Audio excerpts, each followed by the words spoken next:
Welcome everybody to the K&B Music Den. As always, this is Brad. You, sir? Oh, I'm sorry. I jumped the gun there. I am everybody's friend, everybody's pal, everybody's buddy, Keith. You are. You certainly are. Definitely your buddy. So we're here tonight. Oh, dude. Usually when we're here, there's a reason for it. Well, this one was kind of by request, I'm hearing. Well, yeah, I mean, we got people who are curious how we're feeling about this album. Yeah. So what album came out recently? Well, I always like to play this little game to see, will we buy this on vinyl at the end? And then I show it. Oh, he bought it. You guys are on to me, so. But this doesn't give it away, though. He would have bought this if it was garbage. I mean, this is Ryan, so. Well, no, you're right. Yeah. Although He's a completist at heart. I'm a completist except for the all cover stuff, which I don't have. Yeah, that's true. Although, the one because he's covering himself basically, the one I didn't get on vinyl that I regret was Prisoners. The reworked Prisoner. Oh, yes, I have. That's beautiful. It is beautiful. I'll probably, I don't know if there's, do you know if there's any left or on the site? I'll have to check. Because actually, I should have checked when I ordered this. I could get the same shipping. But anyway, but enough about Prisoners. Let's talk about Self-Portrait. Brad, what can you tell the folks? The Ryan Adams enthusiasts probably already know, but what was the genesis of this? Kind of, what is the point of this? I mean, this Self-Portrait rings a bell as far as an album title, doesn't it? Yeah, I mean, there was another guy who used to play guitar and write some songs. He wrote some good ones, I heard. A couple people copied and covered some of his songs. A few, yeah. Yeah, so I mean, what was his name? I can't remember, though. I think it was Bob Dylan, right? Oh, shit. That was Bobby. There it is, yeah. Bobby D, yeah. Bobby Z. Yeah. So, yeah. Self-Portrait here. Mm-hmm. So, I know, we all know probably, when this came out, it was panned by the critics. There's a ton of covers on here, which we'll get to. There's not as a ton of covers. There are covers on this, but there's not a ton, in my opinion, which we'll get to that in a moment. But this is now seen, looked on a little bit more favor and just kind of a, not going to say a middle finger to the record labels, but just kind of like, hey, I want to do this and I'm going to do it, So, and you can when you're Bob Dylan, so. And I don't know how familiar you are with this, but I think there's some good things on here. There's some good. Good. It's certainly not going to be one of his top 10 albums. No. But it's fun. Yeah, it's fun. So, Ryan,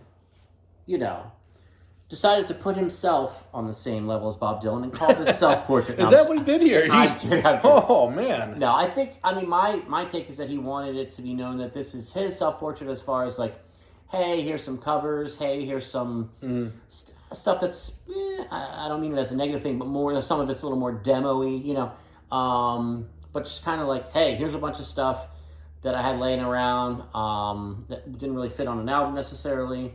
But I want to get it out there and let people enjoy it. Let them get it on, physical copy on wax. So when I had been, you probably did too. I've been hearing rumblings that this was coming out before the end of the year. As like a Christmas present, he said. I do think he touted it as a triple album. Now it's 2 LPs, 24 songs. So you can argue whether it's double or triple. I mean, it's kind of in the middle. It's like double and a half, I think. Yeah, exactly. I mean, Tweedy's triple album has 30 songs, so gotta watch that, yeah. Just like, but so let me ask you before we get into the weeds here. What were you expecting when you listened to this on December 1st? Pretty much what I got, I think. Okay. Yeah, I mean, this wasn't. I don't think I put it on and was shocked by anything. Okay. I thought the album title was interesting because Bob Dylan had a Self-Portrait as well, but a Self-Portrait, that's usually your. What would be the definition of a self-portrait? It's you putting yourself out and whether it's physical medium or audio, you're trying to describe yourself basically and encompass what you are. Yeah. And to me, I was wondering, like, is this Ryan's idea of let me throw little pieces on myself, curate kind of his own little museum of songs that he thinks represents everything that's him? You know what I mean? Museum of songs, folks. This is why you turn in. But this is why you pay me, yeah. Yeah. But yeah, I mean, you have a lot of different sounds throughout this album. And I thought, is this him saying, I do this, I do this? Is this like a... There's that, I agree. Okay. And then also when you said pieces of himself, it's interesting to me that you mentioned that because there are some things on here that definitely, if you listen to the lyrics closely, you can definitely hear some... maybe pushback from the Cancellation. Absolutely. Please shut the fuck up. Yep. Not trash anymore. It's pretty obvious. Yeah. But good for him. You got to get it out. Yep. But that being said, I don't feel like I listened through to all 24 of these songs and it's like a mope fest and like No. I've been wrong. No, it's not that at all. Nope. I mean, there's a couple moments here and there, but I think, yeah, I mean, I was honestly pleasantly surprised. I didn't expect this to be bad by any means, No, neither did I. but I was expecting more covers than we actually got, which, you know, I always prefer the originals. I think a lot of Ryan fans do. He's entitled to do whatever the hell he wants at this point. So one thing I was a little disappointed about with the packaging is not so much that it's not a gatefold, because there's 2 sleeves in here, you know, it just says Paxam. And then now the vinyl itself is a very nice, I'm going to call this, do you agree, Brad, a forest green marble. Does that sound about right? Fair. Okay. I don't know how good the lighting is here for you folks at home, but It's pretty, yeah. That's a pretty it's color. nice. It's well done. I listened to it. It sounds good. Good, which that's is very most important. Yep. But the part that I was disappointed about is, and this shows some of my ignorance, I wasn't 100% sure, except for the very obvious ones like REM and stuff, which ones were covers. Oh, I see what you're and going, there's nothing. There's no liner notes. no liner notes Okay. at all. So I was a little disappointed in that. Normally, I wouldn't even have probably cared or noticed, But I know. did want to know. Yeah. So I did a little research for us. Okay. So if I did this correctly, and correct me if I'm wrong in the comments, please. I did this not that long ago today, actually.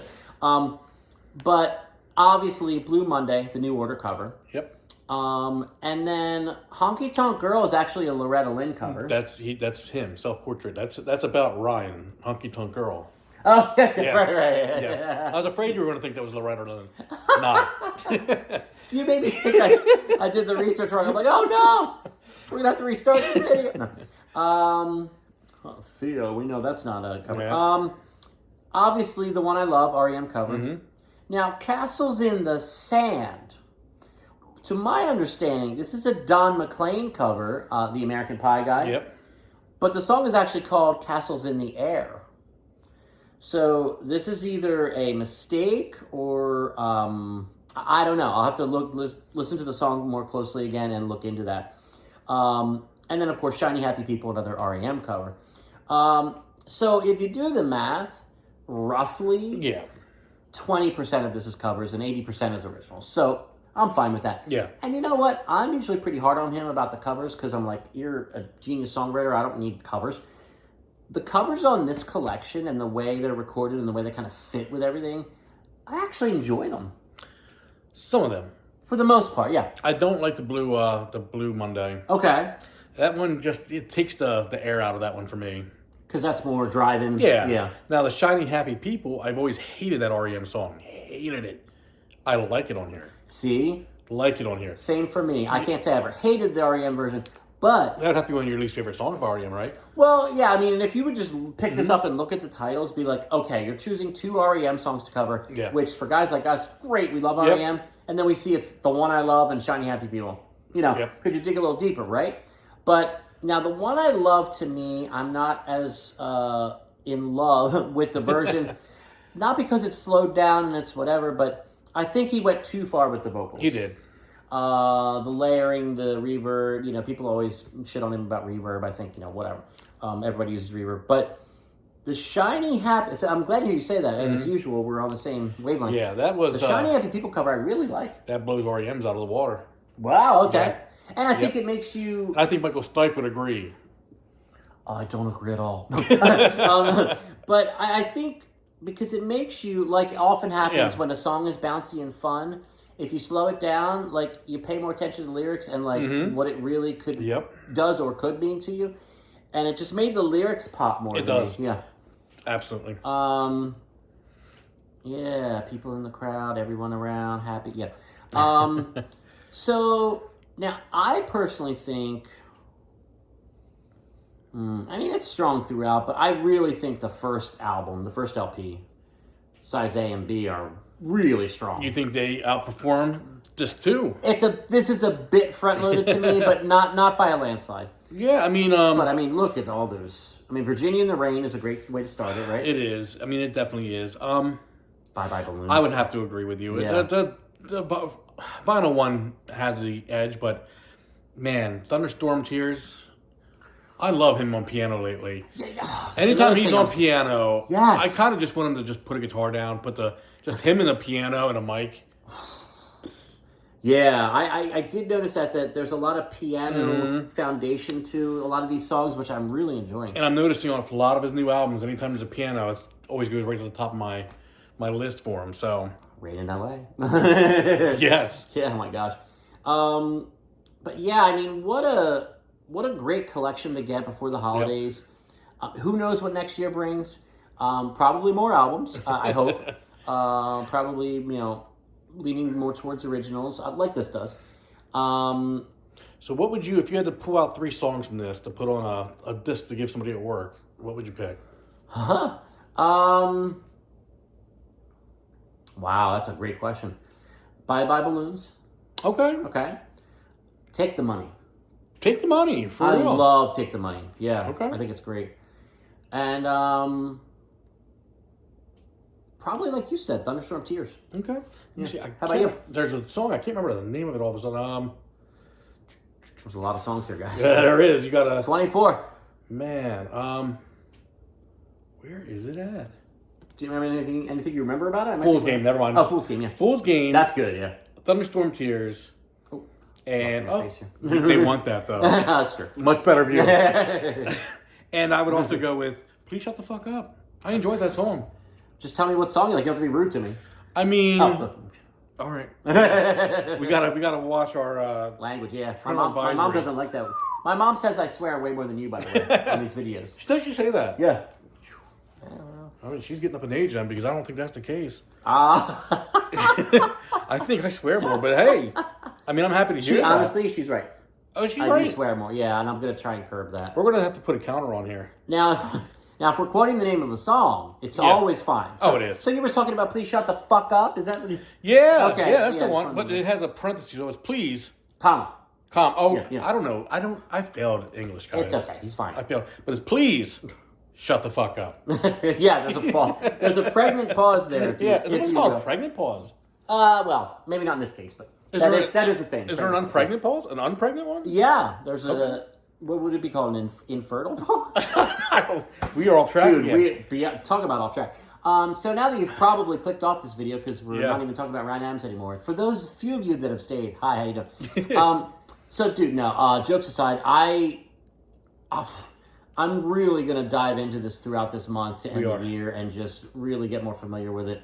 I mean, I've listened to it several times, don't get me wrong. But the vinyl arrived today, so I've only listened to it on vinyl once, digital, several times to enjoy it and to get ready for this review. And I got to give a shout out to Lee Martin, who reached out to us right before we went on to record this. Thanks, Lee. Yeah, his opinion is kind of like ours. He likes it. He says it's his best work in years. Okay. He also mentions the song "Shut the Fuck Up." Please, comma. Please, comma, shut the fuck up. Yep. That was also one he liked. Did he say any other songs or anything else you want to mention? He basically says right here, I know the production is poor, but he's explained the reasoning behind that. Of the songs themselves, there are some great gems on there. Again, we're going to get... a lot of F-bombs. We're getting booted. Yeah. Minus the covers, I think some of his strongest work in years. Greatly. I agree. I think we're pretty much on the same page.